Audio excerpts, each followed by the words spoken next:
Another day, another garden cleanup. We're back in the potager again. This is the third season for this garden. So far, this garden has been a bulb garden with daffodils, tulips, oriental poppies. And then, when those were past, the annual poppies came up in this bed, and the larkspur, and the oxeye daisies, and the clematis, and then, and a lot of primroses. Now, it's time to clean out these beds completely. I've pulled out the larkspur. I'm saving all the seeds and just dropping them right back into that garden bed so they can come back next year. And I've got some dahlias growing there in the middle. They'll just keep on going all the way through autumn. A lot of things back there need to be cleaned up.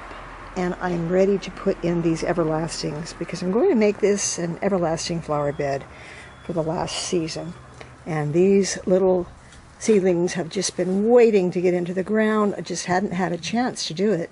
So we have strawflowers and celotias and globe, amaranth, and what else? Oh, statice.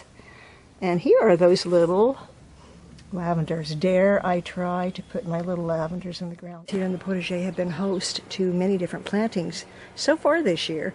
So after digging up all those plantings, which was the larkspur, the oriental poppies, and there was some catmint in here, which I moved, all kinds of things just needed to be pulled up. After pulling those up, this bed really needed to be replenished with some compost. So with my weasel claw here, I really worked the soil, worked some more compost into the soil, and inadvertently I have dug up a lot of the bulbs that were in here. But it's just so easy to push them right back into the ground because the soil is just so fluffy right now and nice. I just push those bulbs in with my fingers and get these little seedlings in. Well, when I was digging in this planter, it looks like I disturbed a lot of little creatures. The ants are going crazy, and I discovered little tiny lizard eggs. I'm going to cover those right back up. Those are the little blue lizards that run around this garden. They're so cute. I say I'm planting an everlasting garden. Well, I'm putting plants in the garden beds at this time that look just as good when they're dry as they do when they're growing in the ground. And some of the most popular of those would probably be your strawflowers, your globe amaranths, any of your amaranths, your statice, tansy, craspedia. This is one of my favorites, amobium. I just love this. A lot of grasses would fit into that category. Also, calendula. Sunflowers are pretty good when they're drying. Not as good as strawflowers, but this, what do we got here? We have an assassin bug who's come to the garden. Is this just the weirdest looking creature? Well, like I said, you get a lot of visitors in your garden. Some welcome, some unwelcome, but I don't see any harm in this guy.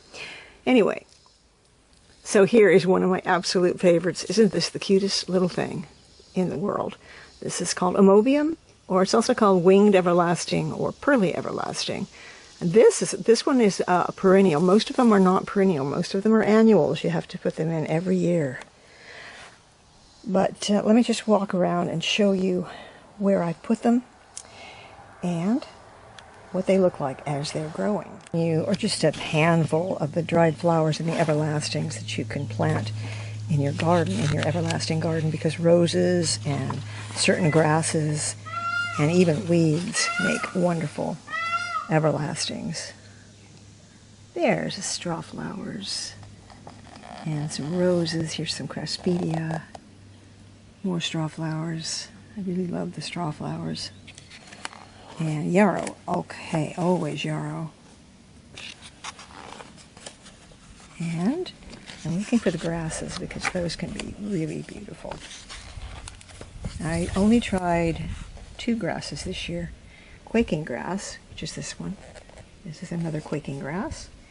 And I also tried bunny tails, which I do not see here. And here you can see a lot of wonderful seed pods and heads and mosses. So to grow an everlasting garden could include a lot of different plants, but I only have so much space and I want to dedicate it to the colorful flowers. So So these seeds are all pretty easy to find, and you can always find some used books on planting everlasting gardens. These are the last little plants that I need to get out into the gardens, and my greenhouse has been completely cleaned out.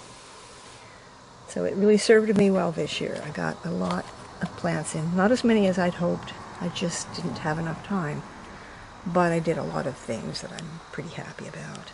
These are the Tasha Tudor primulas.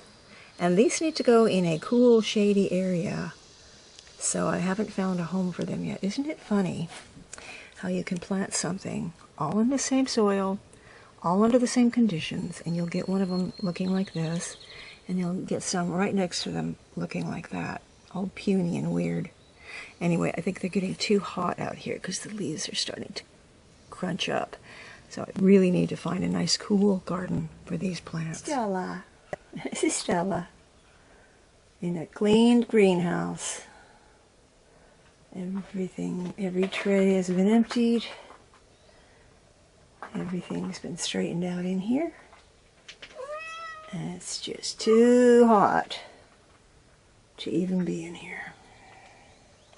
I'm always looking for a good place to plant my wagon wheels. And so inside my wagon wheel spokes, I have planted strawflowers. These were seedlings that I started in the greenhouse. Along this edge here, I've got it covered because of the chickens, obviously. I put some seeds for globe amaranth, and so far I've not seen anything germinating yet, and I don't know if I have some bad seed or what. Along this row, I've got some very, very tall pink zinnias, because zinnias dry really beautifully. I just sowed this seed 5 days ago, and I've already got nice little seedlings coming up. The zinnias are so great because they come in so many colors and shapes and sizes, and they're really, really trustworthy. This is also a bed full of zinnias right here. The woven beds have dahlias in them and sea holly. Is celosia. And here we have some more pearly everlasting seedlings from the greenhouse, and Statice. Purple Statice and pink Statice. Okay, every day I check to see if these little eggs have hatched, these lizard eggs, and I can see a baby lizard right here. You can see his little head if you look carefully. Don't disturb him. I think it's great if you look around your garden and find out how many little creatures are dwelling in your garden area. So much life going on underneath the soil and on the leaves. Of course, there's a lot of life that you don't really want to have, such as chewing insects and aphids and caterpillars, but there's also a lot of really helpful wildlife in your garden. You can also see here, oh, isn't that cute? That little broken egg, so somebody must have come out of it. Oh, look, here he comes. Here he comes. Look, he's coming out. Oh, he's so little. Hey there, little lizard. This is Safflower, and Safflower comes in a pale yellow and an orange. At least those are the kind I got. And these were also planted from seed, and they sprouted pretty quickly too. Now keep in mind that it is mid-July right now, and I am still putting in seeds. So you know you really can do that. This is more strawflowers. I love strawflowers because they really keep their color. They really keep their shape for a very, very long time after you pull them out of the garden. It's also a good time to get in there and cut some of your plants way down that have already bloomed, and you want to get those seeds off of them. So after the seed heads have turned brown, you want to cut your foxgloves way down to the ground like these. I also put in some anise hyssop in here. I also put in hollyhock seed, and the hollyhocks seed are coming up. So these are all things to look forward to for next year. They won't do anything again this year, except for that hyssop, which probably will. But as you can see, this foxglove will grow all through the winter, and it will produce flowers for me again. It's actually a perennial foxglove. I did attempt to put the little lavenders, some of the baby lavenders, in some pots. So this was the mother plant, which isn't doing that great. But here are the babies, and I say they've grown probably 3 or 4 inches since I took the plugs, the cuttings from the mother plant, and just pop them all in this corner in pots. I just think they're going to do better in pots, because the ones that I put straight in the ground, no matter what kind of soil I use, they end up looking like this, which is not too good.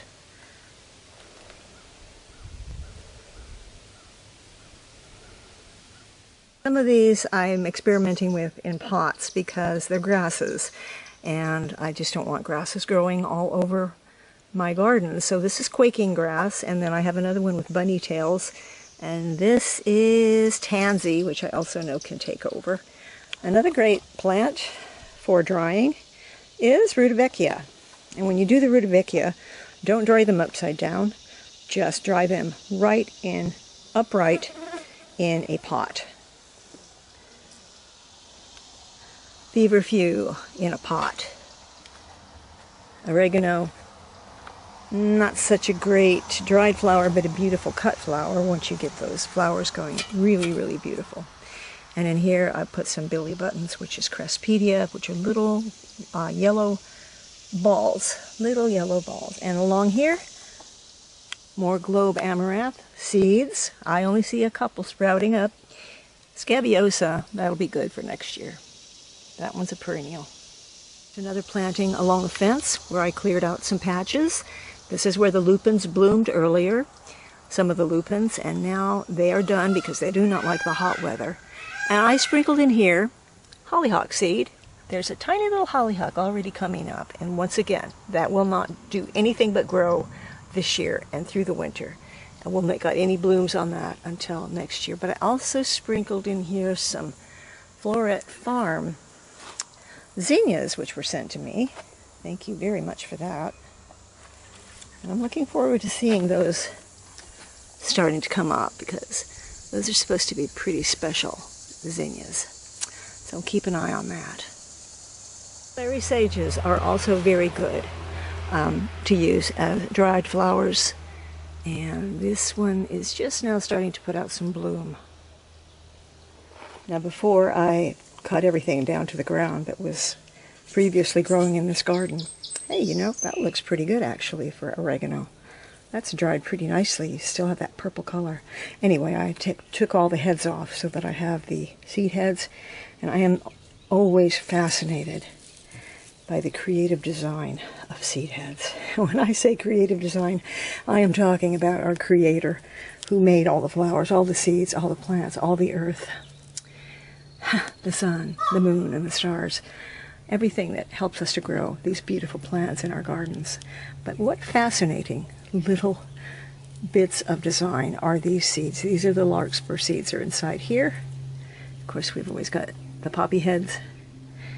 And this is the nigella, or love and a mist. From my vantage point up here in an upstairs bathroom, I can get a really good view of the layout of this particular plot in the potager. So you can get a good idea of how the beds are laid out. And as I said, this is stage 3 in the potager, which is the everlasting garden. So right now we're just in the sowing stage. The seeds have been sown, and pretty soon, well, I'd say in about a month, we should have some beautiful boisterous color in here. Very tall plants, most of them, and colors from pinks to oranges, some yellows, some lemon yellows, butter yellows, all kinds of beautiful blooms in here, and that will be so exciting to see. One of the great things about being able to view this garden from this upstairs bathroom window is the fact that I can water it from here with the shower head. I can reach nearly the entire garden with this thing. Makes it very, very convenient. True that nature is the visible garment of God, and nowhere can that be seen more readily than in your garden. And whether you have a little postage stamp garden, or a window box, or a terrarium, or a vast garden full of flowers and vegetables, whatever you have, I hope that you can find peace and tranquility in that garden space. And it's a great place to meditate on the good things that we have in this world, and a good place to pray. And right now, we certainly all need some prayer. So I hope that you will pray for our country and your country, wherever you are.